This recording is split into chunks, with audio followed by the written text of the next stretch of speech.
Hello, everybody. Welcome to Real Brain Talk. That's Dr. Guy. I'm Dr. Ken, owners of Brain Core Systems. First off, Happy New Year, everybody. This is our first podcast after the beginning of 2025. Yep. Happy How's it New Year, going, Guy? everybody. Hope you guys had a nice holiday season, but it's time to get back to work, right? Hope you all are setting your goals for this year and focusing on those goals. I'm not really a goal setter, so I don't really do that, but I know a lot of people do, and they do very well with their goals. But I'm not a my goal goals setter just either. I'm an no, intent person. Let me set my yeah, intent. This is what I that's a don't know good how idea. it's going to come out. I don't know what it's going to be, but I'm not setting a goal. I find goals limiting. That could be me.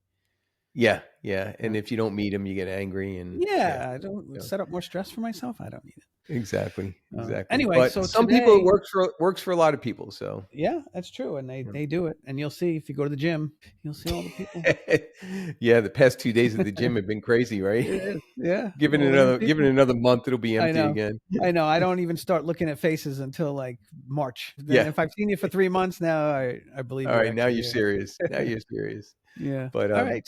So today we are going to debunk ADHD. And before everybody gets crazy and upset, we're not saying ADHD doesn't exist. It exists. But what we've seen over our careers at looking at brain maps and working with people with neurofeedback is that it is way, way, way overprescribed. It is and overdiagnosed, right? It's so many times. I mean, I just did a mentoring call today with somebody who was diagnosed with ADHD. They're on a stimulant medication, and I'm looking at the brain map, and just so we're clear, brain maps are not diagnostic, but they're functional evaluations, and we can see what's happening with the brain, and we can see how it's functioning, and you expect to see a lot of slow brain waves and not a lot of fast brain wave, and there's a ratio that we can talk about. But I'm looking at this map and I'm like, there's no signs at all of ADHD, but the person is taking Adderall on a daily yeah, basis.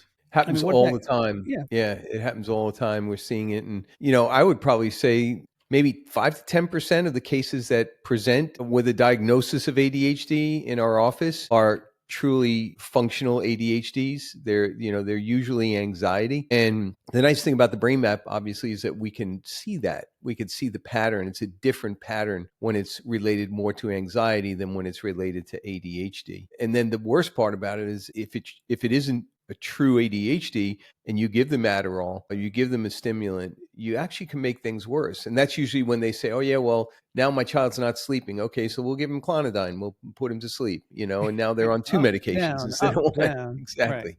Exactly. But Well, maybe we should explain just briefly. I mean, to me, it always seemed right. ADHD, right? Attention deficit hyperactive disorder is what it stands for. And it always seemed to me to be a little counterintuitive to give a stimulant to somebody who might be hyperactive, right? I right. mean, right? You think about it, right? If somebody's already hyperactive, we're going to give them a stimulant and get them stimulated. Why don't you explain why that actually does make sense in a true So ADHD case? So to help understand it a little bit better, I put together just a couple of slides that really illustrate what we're talking about here. So I'm just going to share my screen real quick. All right. Can you see that? Yep, I see it. Yeah. So generally speaking, there's four primary types of brain waves that we talk about. Um, Under normal circumstances, the delta brainwave is going to be responsible for sleep. And when we're sleeping, we're producing a lot, or I should say, high magnitudes of delta brainwaves. The twilight state, which is that state of mind just before you fall asleep, is theta, which is a very interesting state of mind to be in. We could talk about that on another podcast. Alpha is when you're in that meditative state, and then beta is when you are alert. You're making conscious choices and decisions. You're thinking logically. When your brain is in that mode, you're producing a lot of beta. So when we look at brain maps, all a brain map is it's a comparison of the client's brain waves to what is considered normal. And if the client's brain waves are higher than normal, the map turns red and yellow. And if the client's brain waves are lower than normal, the map turns light blue and dark blue. So here's a presentation of a true ADHD pattern. And what you'll see here is you'll notice that the delta, theta, and alpha brainwaves, which collectively are known as slow brainwaves, are really, really high. You see how yellow and red they are? Whereas the fast brainwaves, which are the brainwaves responsible for thought, conscious decision making, things like that, are really, really low. So naturally, if you think about it, this person is obviously going to have focus and attention issues. Why? Because their brain is kind of stuck in this slow wave modality or this slow wave mode, It's sleepy. with very little fast waves being Right. produced. And On a, Ken, and what you said before, if you give this person Adderall, you're stimulating them, which means you're raising the beta brain waves. You're not lowering the slow waves. You're just raising the beta right. brain waves to compensate for the ratio. And when we do that, that type of person typically responds to the stimulant. The problem is that they're going to have to be on that medication the rest of their lives just to manage the condition. But this kind of focus and attention issue, which I call like primary ADHD, it's real. This is a real Yeah. ADHD pattern.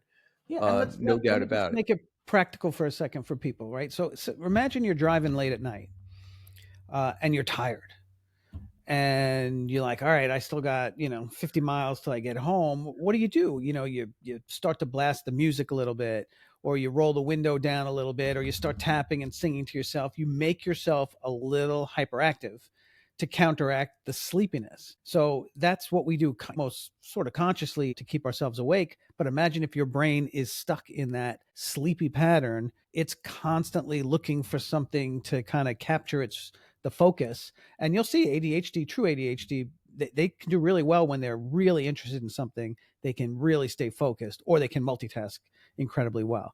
But otherwise, it's a hard for them to really keep their brain awake and alert. Right. And when a person presents with focus and attention issues, this is the pattern I'm looking for. I'm trying to see, are they producing a lot of slow waves, and very little fast waves? And that would tell me, okay, so this truly is an ADHD case. But on the other hand, there's a pattern that can mimic ADHD, which is an anxiety pattern. Now, the anxiety pattern, if you notice what you're seeing here, is you're seeing a lot of beta waves being produced. And in addition to that, if you look at the theta brain and you see in the back of the theta brain, you'll see all that low power of theta. Those are two signs of anxiety. Those are two things that we look for that tell us it's anxiety. This is not ADHD, but very often it's mistaken for ADHD. These are really anxiety cases. And in addition to focus and attention issues, these cases also present with what some people are referring to now as ADHD rage. And we're hearing more and more about this ADHD rage. And in my opinion, and what I've seen in my clinical experience, is that this isn't ADHD rage at all. This is anxiety expressing itself.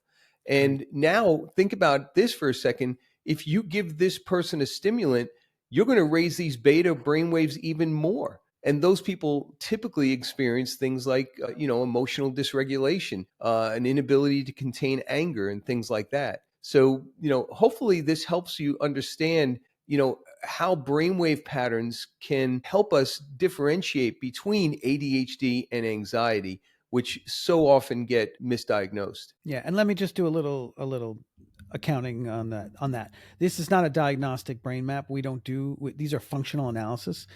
So we examine patterns of patterns and patterns and patterns over a long period of time to recognize this patternistic behavior. So I don't want to confuse anybody, think that we're actually diagnosing either ADHD or anxiety. We're just showing what the statistical analysis is of healthy brainwave patterns as compared to these. Just to speak to that even more, diagnostic terms can be so limiting. If you speak in terms of brainwave patterns and functional manifestation of brainwave patterns, it's much more encompassing and it's much more realistic than giving someone a label of ADHD or just plain anxiety. But yeah, you're right. These are not diagnostic, and we should make sure that everyone understands that. But at the same time, the patterns line up over and over again. Yeah, they're Yeah. repeated and predictable most of the Yeah. time. I mean, every once in a while there's an outlier, but this is what we've seen time and time again. And I guess maybe the statistics can be a little skewed because neurofeedback providers will often see ADHD cases that are not ADHD cases, and that's because the medication is not helping them, right? Because how could it, right? If we're driving that beta brainwave even higher and it's not coming into the proper ratio with the slow brainwave, the person's not leveled off. They're amped up. They're uncomfortable. They might get a little bit. I mean, look, anytime you take a stimulant, it's called a stimulant for a reason. So it can be somewhat stimulating, but it's not correcting the problem. And in the long term, it's creating more of a problem. And it's too rampant, right, in society right now. I mean, we see it day in and day out. ADHD, ADHD, ADHD. And think about it, really. I mean, I don't know. I keep seeing commercials. Oh, we figured out the reason for ADHD. I've never seen them actually tell us what the reason for ADHD is or how they diagnose it, because it's really anecdotally diagnosed. It's not like they have a test that, a blood test or any kind of a solid objective test that says you have ADHD. It's anecdotal. And anxiety, as we know, is rampant. It's rampant. And when you're anxious, can you pay attention? Not so much. So, another thing that kind of speaks to this topic is the fact that when you go the medical route or the medication route for either of these conditions, that route is basically the rest of your life. There's no cure for ADHD. There's no cure for anxiety. From a medical perspective, all they can do is help you manage those conditions, right? So they're going to use medications to help you manage your focus and attention issues, or they're going to use medications to help you manage your anxiety. But you have to be on those medications the rest of your life in order to manage them. The nice thing about neurofeedback is, as we just showed you those patterns, well, with neurofeedback, we can reverse those patterns. We can make those patterns more normal, thereby alleviating the symptoms of anxiety, alleviating the symptoms of ADHD permanently without medication. And that was one of the reasons why I got involved with neurofeedback, was because I really am so enamored with the idea of us being able to fix the problem rather than manage the problem. Right. Right. And let's look at it on a practical basis, right? If we have a high amount of slow brainwave and we need to take a medication to bring up the fast brainwave, why not just teach the slow brainwave how to come down? Right. I mean, it makes sense. But, look, we do live in a culture right now where taking a pill and instant gratification, is paramount. But if we have a little patience and we actually look into it and do the exercise, because it's a training modality, it's an exercising way of learning, right? It pays off, and it pays off, like you said, forever. You don't unlearn it, and with no side effects. Right. We did a whole podcast on side effects, and the side effects of these medications can be really devastating. When you're doing neurofeedback, the biggest side effect is the relaxation response, which most people are okay with. Right. If that's the worst side effect is relaxation, I mean, that's pretty good. That's pretty good side effect. So I hope this helps people understand that there's different explanations for focus and attention issues. And just because you've been slapped with an ADHD diagnosis doesn't necessarily mean it's ADHD. Consider other things. Consider sleep too, right? We've talked about sleep in the past. Sleep can give you focus and attention issues also. So it might be a sleep issue. You need to look and dig deep to figure out what is the problem, and not just take someone's word for it. Oh, you can't pay attention in school? Here's some Adderall, and that's unfortunately the way things are prescribed these days. So much, so often. And also, when you're seeking professional help, look at all avenues, right? Because it's like you said, ADHD gets thrown on so many people, but who's doing the diagnosing, right? I mean, the teacher, they can't diagnose ADHD. How many times have you had a client come in and they go, oh, my son has ADHD, my son has ADHD. And then you start talking to them and you're like, yeah, well, what's the name of the doctor that diagnosed him with ADHD? And they're like, no, his teacher told me he had ADHD. And you're like, it takes a little more Google. Than that. Yeah, Dr. Google, exactly. All right. Yeah, you can't. Everything else? You can't rely on the Google diagnosis. No, the Google diagnosis is usually wrong.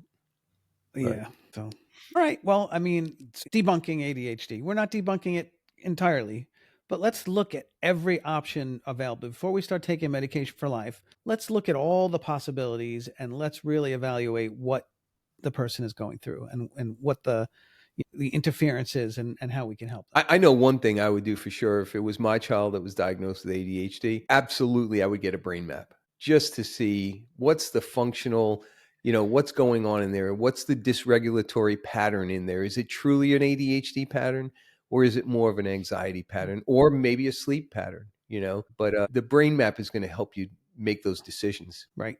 I know. We live in a world of brain maps. So for us, it makes so much sense. Yes, Hopefully exactly. through these podcasts, and hopefully people out there will understand what it is and how valuable they are. Even if you're not going to do neurofeedback, just to see what your brain is doing is really, really important. Exactly. All right. All right. Well, All we'll right, be Ken. back again next time with some other topic that will probably irritate people.